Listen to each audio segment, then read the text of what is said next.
Kita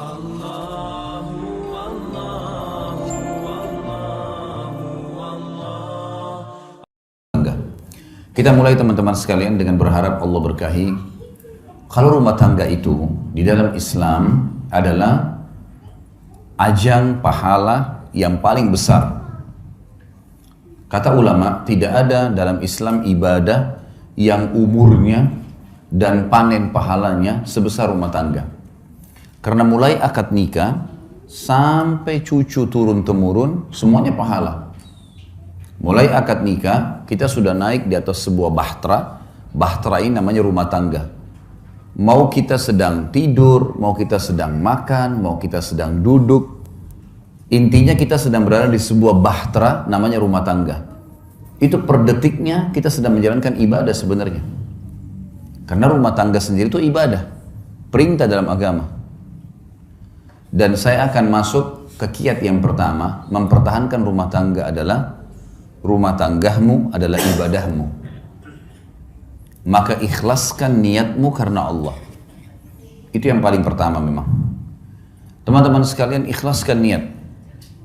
Menikah itu jangan karena disuruh oleh orang tua. Jangan menikah karena terdesak. Jangan menikah hanya karena suka. Jangan menikah karena semua teman-teman sudah menikah, tinggal kita sendirian. Semua ini teman-teman harus dibuang jauh-jauh. Kalau Anda di sini yang hadir sudah menikah dan dulu salah satu penyebab nikahnya karena 4 hal atau 5 hal tadi yang saya sebutkan itu, maka detik ini diubah niatnya. Karena kalau orang niatnya hanya karena disuruh oleh orang tua, niatnya hanya karena teman-teman sudah terlanjur nikah, sudah terlanjur ada rasa suka, ya, atau semua teman-teman sudah menikah sementara kita belum, akhirnya terdesak harus menikah. Ini semua tidak dinilai ibadah. Memang harus diniatkan, saya menikah karena perintah Allah dan Rasulnya. Sebagaimana kalau saya sholat karena perintah Allah dan Rasulnya. Sebagaimana kalau saya puasa Ramadan karena perintah Allah dan Rasulnya. Saya haji dan umrah karena perintah Allah dan Rasulnya. Coba bayangkan kalau ada orang pergi haji, tujuannya dari awal niatnya adalah belanja. Misal, nanti kalau saya di Mekah saya mau belanja ini, saya mau belanja itu. Kalau saya di Madinah mau beli ini dan seterusnya. Dicampur baur antara niat ibadahnya sama niat belanjahnya. Bahkan ada orang karena niatnya belanja, pada saat umroh buru-buru mau selesaikan. Gak dinikmati tawafnya, gak dinikmati sa'inya, gak dinikmati zikirnya, doanya, buru-buru. Bagaimana selesai, masuk pasar belanja. Beda dengan orang dasarnya niatnya ibadah.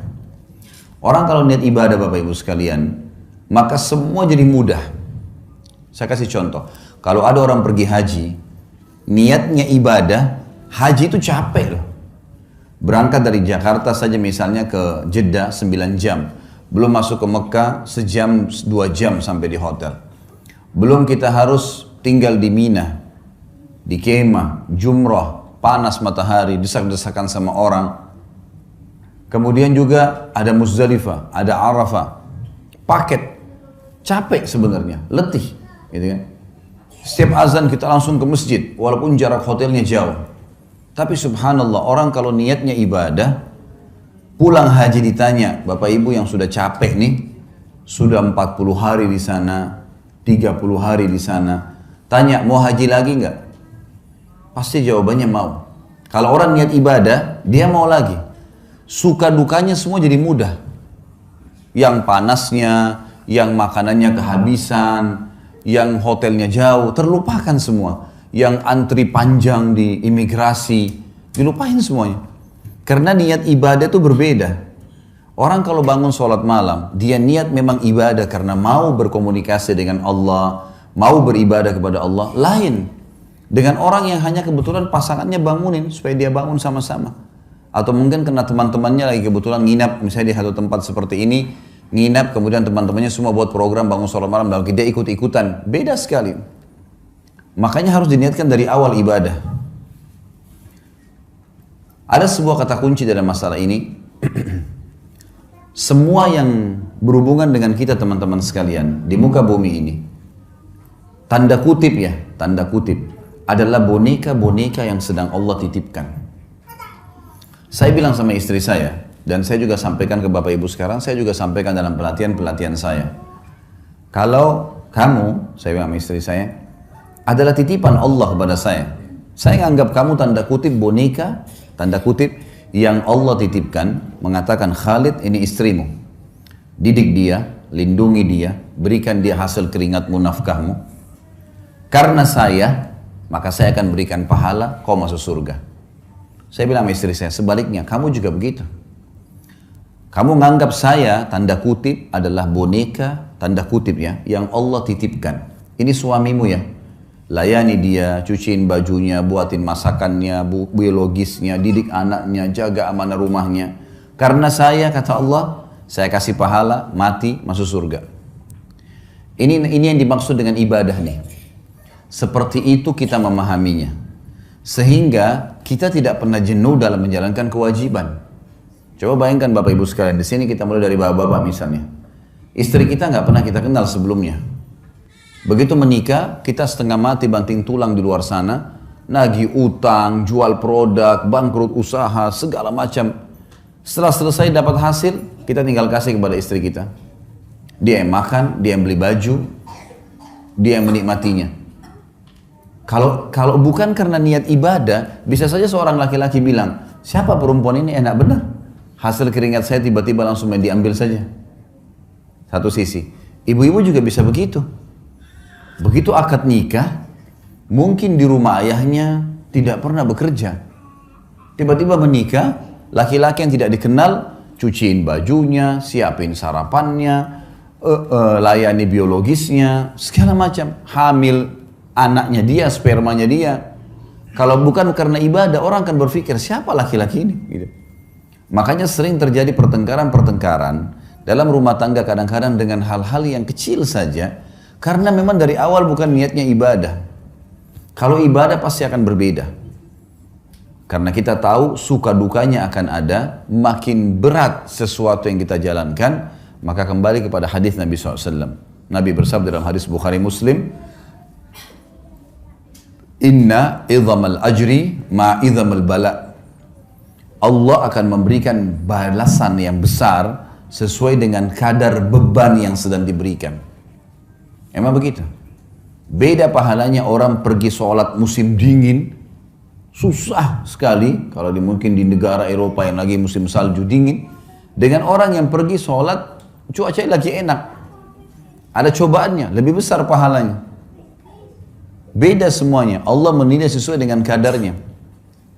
Kita menikah, ada cobaan, ada ipar, ada tetangga, ada mertua. Mungkin ada cobaan-cobaan dari mereka.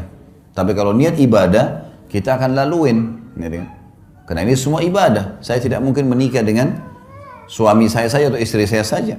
Tapi saya juga tanda kutip menikah dengan keluarga mereka nih. Tidak mungkin dihapus status orang tuanya. Makanya banyak orang kalau tidak niat ibadah, mertuanya kalau datang, mungkin karena mertuanya cerewet misalnya. Maka dia menganggap, tidak usah datang deh. Bahkan tidak mau ikut sama suaminya atau sama istrinya kalau mengunjungin mertua. Bagaimana caranya kita hapus status mertua itu, status orang tua dari pasangan kita? Nggak mungkin. Bagaimana caranya kita hapus status saudaranya yang merupakan ipar kita? Selamanya itu status nggak bisa dihapus. Tidak ada mantan orang tua, tidak ada mantan saudara, gitu kan? Maka ada orang yang tidak bisa menerima ini hanya karena cobaan-cobaan yang ringan. Permasalahannya karena dia tidak jadikan ibadah. Mertua cerewet, ya sudah, konsekuensinya. Cobaan sedang ada, sederhana dalam Islam, sabar. Terima sabar. Layani apa yang kita mampu, niatkan ibadah. Jadi mudah semua kalau ibadah itu. Ini kita dicerewetin segala, ya sudah, kita tenang aja. Ada yang kita perlu jawab, kalau enggak usah.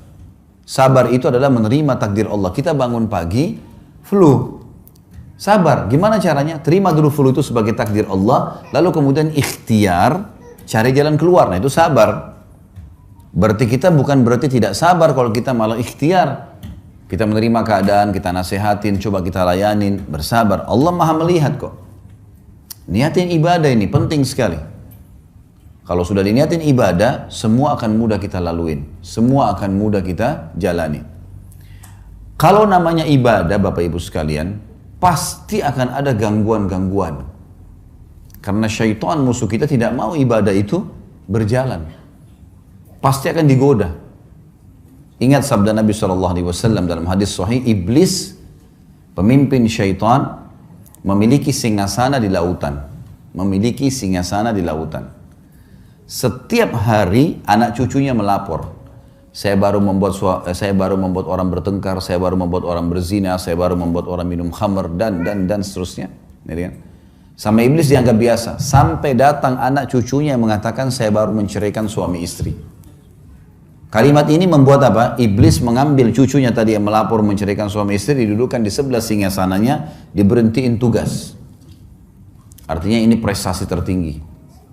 Sampai ulama mengatakan, kalau di luar rumah kita digoda dengan 10 syaitan, maka dalam rumah bisa 1000 syaitan. Bisa saja, mungkin karena istri terlambat buatin minuman, sudah cukup si suami marah, meninggalkan rumah dan tidak ngomong 2 hari. Bisa saja, suami lupa memberikan pesanannya istri, sudah cukup untuk bertengkar, 2 hari nggak ngomong, bahkan sudah bisa mengucapkan kalimat cerai. Godaan syaitan besar, karena ini ibadah. Kita kalau mau bangun sholat malam digoda sama syaitan, kau masih ngantuk, kau masih begini, kau masih begitu. Gitu kan. Ya kita harus bisa melawan itu.